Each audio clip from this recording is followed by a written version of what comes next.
Hello and welcome to Behind the Story. I'm your host, Eli Sherman. This week, I'm joined by my co-host, Dan McGowan of the Boston Globe. And Dan, we're doing something a little bit different this week. We're going to be talking about sports. Basically, it's you and I. It's our favorite thing to do anyway. What we do privately, we're just going to do it now on the air. Yeah, exactly. It's something that we've always wanted to do on this show, and we've got the perfect opportunity to do that. And joining us this week to do that is Rueb, a longtime sports reporter with the Providence Journal. Welcome to the show, Eric. Thanks for having me. Yeah, thanks for coming on. We're going to try to have fun today. This was when we were talking about creating this show. One of my first people on my list to have on was Eric. This is true. And I'm an Eric Rueb evangelist in many ways in this market. I've always thought, Eric, the way you cover high school sports for the Journal is remarkable. I think it's so much fun. I think it brings so much energy. So we're really, really excited to have you. Well, thanks for having me. I'm a journalism nerd at heart, so this is kind of fun for me to talk about stuff and get out there. I just wish we could have done this. Mic this up. It would have been probably a better afternoon. It's really nice out right now, but the next time. Eric, I want to jump right in, and when Dan is describing you, I should start is that I don't follow high school or youth sports very closely in Rhode Island. I'm not originally from Rhode Island, so I don't have that upcoming of being involved in it. I played sports in Vermont. I played football. I played baseball. I played basketball. But I don't have those roots here. And the way that Dan describes you is somewhat of a celebrity among youth sports and high school sports. And, looking at your social media pages, you do these great sort of clips and, during the game, after the game wraps. And I want to get at your theory of covering sports, and if you could explain for our viewers what your approach is. Well, honestly, it goes back to when I first started I started in Pennsylvania covering it, small paper then, but it would be a big paper now. Their motto was we cover the preps like they're pros. So we were covering high school sports like they're professional athletes, and it was so much fun, to kind of go at it from that angle where we were doing the type of stuff you'd see from Patriots coverage or Red Sox coverage with these high school kids. So after I left there, it was kind of something I wanted to continue to bring that motto, and it's kind of followed me through. And then when I got hired at the Journal, I told my boss, one of the first things I told him, listen, I can't really explain what I'm about to do, but you just got to trust me. And luckily, Bill Corey's been great and just kind of, he has to rein me in every now and then because I get a little crazy sometimes, but it's been nice because it's allowed the personality to kind of flow and come out. And I think it's overdone sometimes maybe, but it's sports. It's not serious. Sometimes you have to be serious, but a lot of times it's just fun. We're talking about games. We're watching kids do stuff. It can be a lot of fun. So I try to have as much fun as possible with it. I think the reason that I am such a fan of yours is exactly what Eli described, which is I didn't grow up here. I have no allegiance to any high school teams or anything like that. But the way you just described, covering the preps like they're pros, I feel like whether it's reading about high school football or field hockey, I'm getting, here are the best players, here's the ones to watch, here's the big game.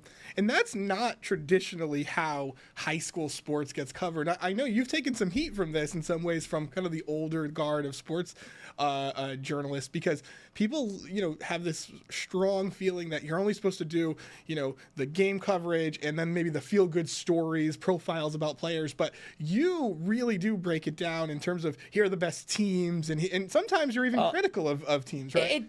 It's hard because there is a fine line. We're dealing with high school kids. Right. We're not dealing with professional athletes. So it's the best part about Rhode Island is when you see the kids who are very good. You get guys like Quiddy Pay, who's with the Colts now, or Marquise Buchanan, who's an All-American at URI. Seeing guys like that, or Elizabeth. I got to cover Elizabeth Beisel when she was in high school. You see those athletes perform at this level, and it's oh my goodness, how great are they?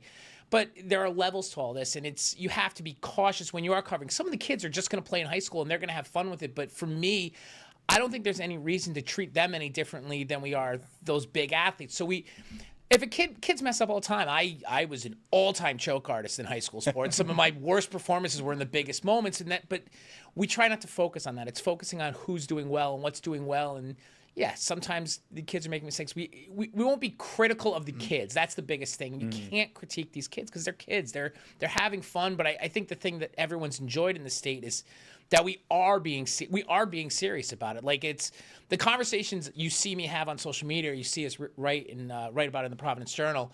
we have these conversations like on the phone nonstop. We're talking about, did you see this? Did you see this? This and goes on. It's a nonstop chatter. And I think, working with Bill Koch and Jake Russo, like it kind of keeps us all informed and we know what's going on. And again, it all stems back to one thing: fun. This is high school sports. It's fun. And I think that really resonates with not only the people like me and Dan who are watching it from the outside, but also the people who are involved in it, including the parents and the children and students themselves. I want to talk a little bit about sports because, correct me if I'm wrong, high school football has been going on for a little bit, but it really launched off this last week. Is that right? Yeah, last week was week 1. So last week was like the night when I'd leave my house and I'm like, all right, I'll see you guys in November sometime. Like it's my family's kind of used to it now, but yeah, high school football full fledged. Like I already got my planned Thursday night game. I got a game on Friday, 2 games on Saturday, and that's just kind of what my weekend's going to look like. So what's the 300-foot view on high school football sports right now? Like, what are the teams to watch? What should people know about what's going on right now? Well, for me, it's the traditional teams are the powerhouse. Everyone knows Hendricken. This year, they're very young. They've got a lot of new players, and so they're not going to be maybe as dominant as they've been in the past, which is kind of close the game. Sal with Dan Copen, the former New England Patriots star, with him being there, that creates a fun little storyline. North Kingstown, one of the biggest, might be the biggest high school in the state. They've got all these kids. They've developed this program started by the late Joe Gilmartin that he really got that thing going, and now it continues to move on. That's a team that can actually win a state title this year. Cumberland's been doing all these teams. Cumberland just lost their coach to the NFL, which like when has that ever happened? Like, so we're seeing all these storylines there, but it's again like everyone talks about those teams, but like for me, I'm going to watch Central Falls and East Greenwich on Thursday. Like those are the games I love to see because I don't know if there's going to be one college football player playing in this game on Thursday night, but going to watch it, like someone's going to do something I've never seen before, and like that's the reason why high school football should exist or why people should love it more, because you could show up on any night and you're going to see something you've never seen before. That's what makes it fun. And you get, I mean, the thing, Eli said this in the intro, that you've become something of a little bit of a celebrity. I mean, I've been around you, I actually at high school basketball more than football, where whether not, depending on who you pick to win the game, you're getting booed by fans, you're getting cheered by fans. Talk a little bit about that and sort of what that experience is like. The one thing I think I'm very good at is social media. I understand how it works. I understand how to reach out and kind of make it a thing. And so like, it started to become a thing when I started making picks because no one in the state had really done it with high school games. And I didn't realize how big of a deal it was until it was a Hendricken LaSalle game I said was going to end like 28-10 or something. And with Hendricken losing, Hendricken wins the game. It was like 55-40. I can't remember. But like when I went to go get reaction video, I walk over and the entire side of Cranston Stadium booing me, and I was like, whoa. And it's become a different type of animal. But the thing is, I think the people who get it have been very supportive of me. Like, they understand it's not personal when I'm making these picks. I'm not saying these things out of malice or anything, but those are the people who've got it. So yeah, if I go, I'm going to get my chops busted if I'm wrong, and that's fine. That's their chance a little bit, which I'm cool with. But it's been really cool to see when I'm at a supermarket or somewhere else and like people are like, oh, Rueb, what's going on? Like that's how I know what I'm doing is working, and as long as that continues to happen, I'm going to keep doing what I'm doing. We got about a minute left here, so I'm going to ask you to summarize this. But is it too simple to say that in high school sports, the private schools, Henderson, LaSalle, that they have the competitive advantage over the far too simple? It is a much larger picture that I've talked about repeatedly, and people don't understand. Your school system needs to be strong enough to keep people home. You need to have facilities and you need to have good coaching. And I've said that over and over again, but people don't want to hear it. Everyone is so hyper-focused on the private school, what they have, but no one's focusing on, hey, why aren't you keeping your kids at your school? And it's a bigger picture issue. But in sports, all everyone sees is, well, they have all the good players. Well, why do they have the good players? That's the question. And that's once that gets fixed, you start, because it's this avalanche effect of like, well, the best kids from this town are going to this school, and now that's causing that school to be better, and it's hurting everyone else. So once people start to see that and understand it, things will level out a little bit. Okay, well, we got to take a quick break, but when we come back, we'll talk a little bit more about media coverage of youth sports and parents acting out. Stick with us.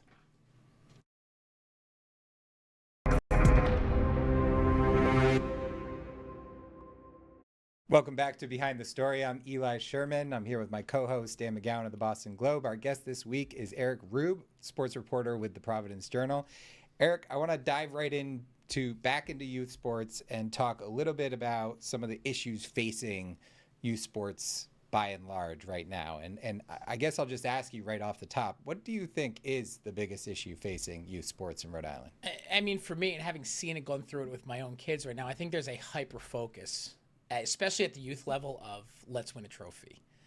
And the biggest thing is development, is getting these kids better. And that's how we see these. That's why you go to the communities that are succeeding in certain high school sports. All you have to do is look back to the feeder programs and you see what they're doing. I was at Cumberland girls soccer on Tuesday night. Their youth program is outstanding there, and that's why kids are staying there. And every town that does it. I'm fortunate. I live in Foster. Our girls basketball youth program, the numbers are incredible from kindergarten to fourth grade, and these girls are learning how to play the game, keeping them interested, keeping them active. I think too many people are doing the AAU route with like, oh, we just won this 12U title. That doesn't do anything. You have to get every kid, regardless of level, at a young age, get them to fall in love with the sport, get them to play the sport, and that translates to success at the later levels. I also wonder how much with those, like you said, AAU or travel sports, because you're playing for lots of championships. You're playing every week in some cases for this tournament, that tournament. Do you feel like parents are getting more, whether it's on the referees or the umpires, or are parents becoming more aggressive? The officiating thing. It's been one of those things that I've been hyper vigilant about, like pointing this out. And I think people hear it, and you can write about it so many times, but I remember distinctly, it was one game I was bored at a basketball game. Some parent was mouthing off to the ref, and I just turned around, videoed him, put it on Twitter. Hey, don't be this person. And then the reaction was instant. You can't do that. I'm like, no, I can do this. They're in a public setting to do this. Like, they're acting this way. And people don't see the reaction. The thing that disappoints me most about how parents behave in the stands is they don't understand how that affects their own children. Where I've had to do stories on the parents who may have gotten charged or who may have done something, and then I'm getting messages from their kids on social media, they're almost apologizing for them, and parents don't see that. I just wish everyone could take a break, because like I've said, it's high school sports. It's fun. Yes, there is a competition level. Yes, you're going to have those sudden outbursts, but to just viscerally attack an official, and honestly, 99% of the time, the parents who are screaming at the stands have no idea what they're talking about, which is why, for me, my daughter plays lacrosse. I don't know the rules. Ref makes a call. I'm like, yeah, sure, whatever you say. That's good. Well, hang on, because I remember when I was a kid playing Little League baseball, for instance, and I remember parents screaming at the umps. I remember guys getting kicked off of the stands in Vermont.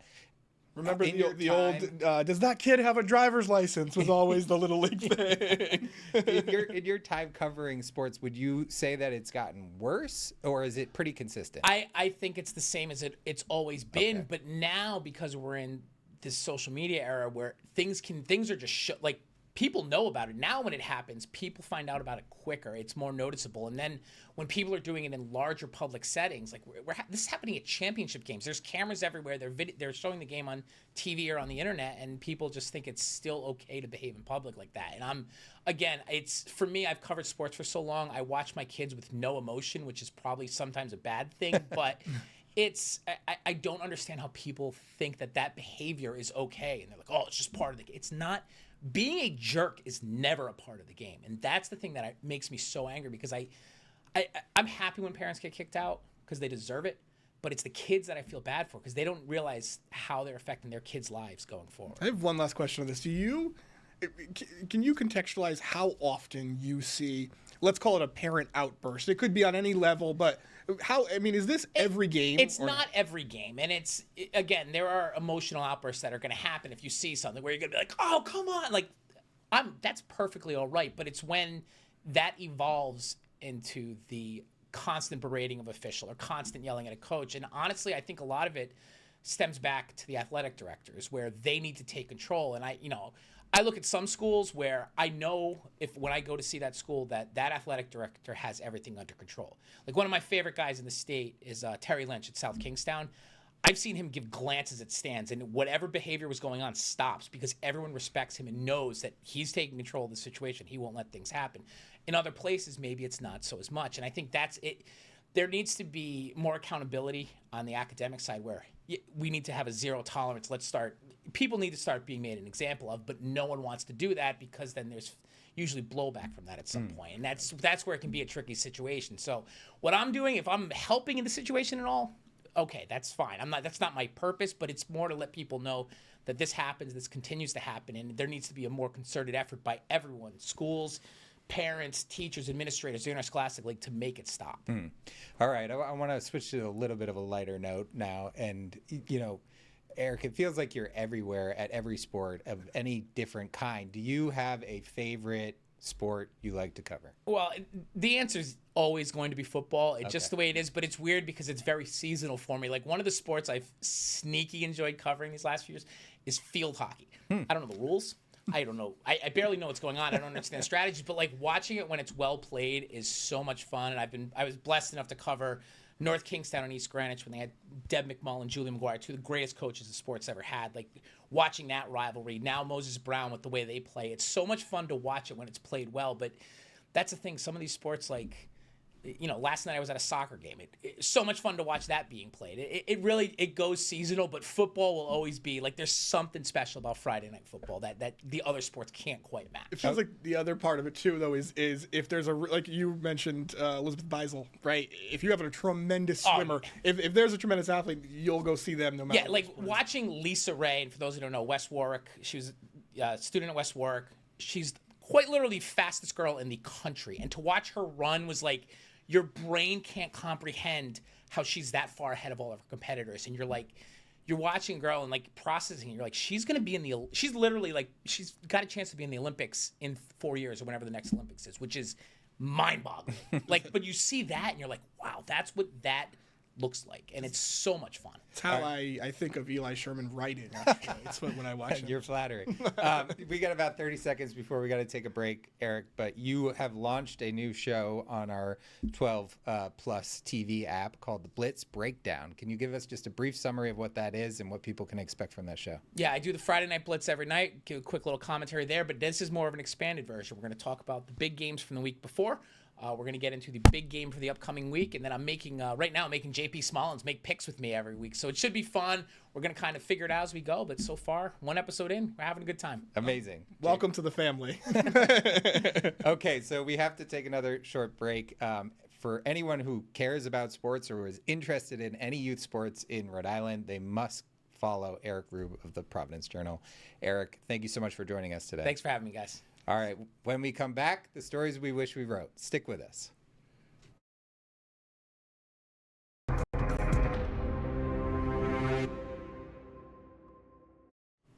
Welcome back to Behind the Story. I'm Eli Sherman, here with my co-host, Dan McGowan of the Boston Globe, entering into the final segment of our show where we talk about the stories we wish we wrote, which is looking at other stories that happen around the region that we really liked.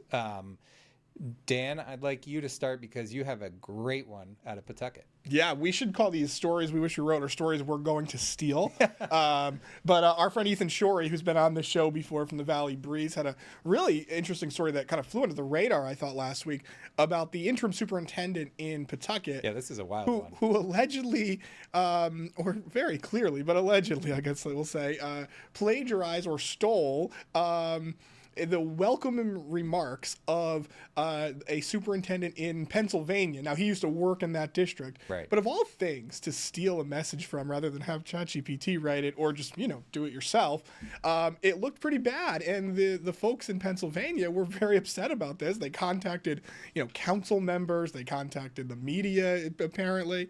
And so, you've got another big problem in Pawtucket, which has had, a run of tough superintendent situations, things like that. And this is just another ugly story for those guys. Yeah, obviously not a great look for the superintendent who just took over from the last superintendent, which of course is suing the district and the mayor over disagreements that they had, and her leaving the district, which made way for Superintendent Buck, who is now being accused of plagiarizing this message from Pennsylvania. So sort of a rough go of it. And of course, in education, plagiarism is not something that is looked on fondly.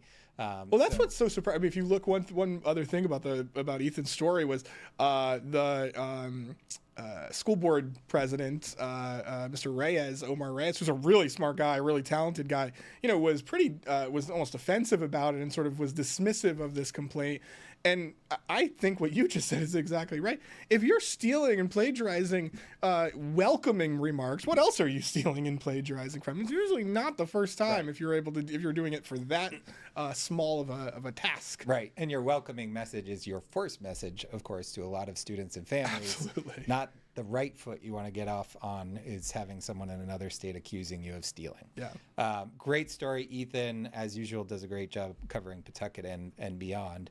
I have one out of New Bedford from at the New Bedford Light, who do a terrific job. It's called City Council to Sue and Filibuster Mayor Mitchell. So this is a story about some serious disagreements between the council and the mayor. The council is very angry with the Mayor Mitchell because they say that he didn't appoint his police chief in an effective way. So to sort of show their disappreciation or their displeasure with the way that he's running it, they've been tabling a lot of his initiatives, not allowing things to go forward. And they're pursuing a lawsuit against him over this appointment. It's a separation of powers issue. Different legislative bodies should have different levels of power. And, Colin, who covers this city hall over there in New Bedford, does a terrific job of just like being there, getting the moments, getting that, that passion happening between two powerful groups. You and I have covered a lot of municipal government in our lives. Yes, we have. And this story is right in our wheelhouse because I think we've both covered, certainly for me in the city of Providence, the tug and pull over Power. over power, over municipal appointments, over the city council wants to flex here, the mayor wants to do this, and the longer you're the mayor, the more I think traditionally dismissive you become of the city council legislators, right? You're the full-time, the city council's the part-time. What do they know? And the city council in most places does and can have a lot of power and authority, and they're showing it here in New Bedford. I love that story. Mm-hmm. You got about 20 seconds here. One last shout out for you. Yeah, one last shout out. It's keeping it in house. Ted Nisi has a new kind of project that he's doing with Rhode Island PBS where he's doing these reels where he's explaining somewhat complicated or interesting topics that are happening in government. Right now, his first one was about the Taylor Swift tax, of course, the second home tax in Rhode Island that's getting international attention. Yeah. And so he has a new explainer up right now. Okay, well, that's all the time we have, folks. If you want to check this out or any other episode, check it out on our website, WPRI.com, or on YouTube. You can also get this as a podcast anywhere you get your podcast. But for now, for Dan McGowan, I'm Eli Sherman. Thanks for watching Behind the Story.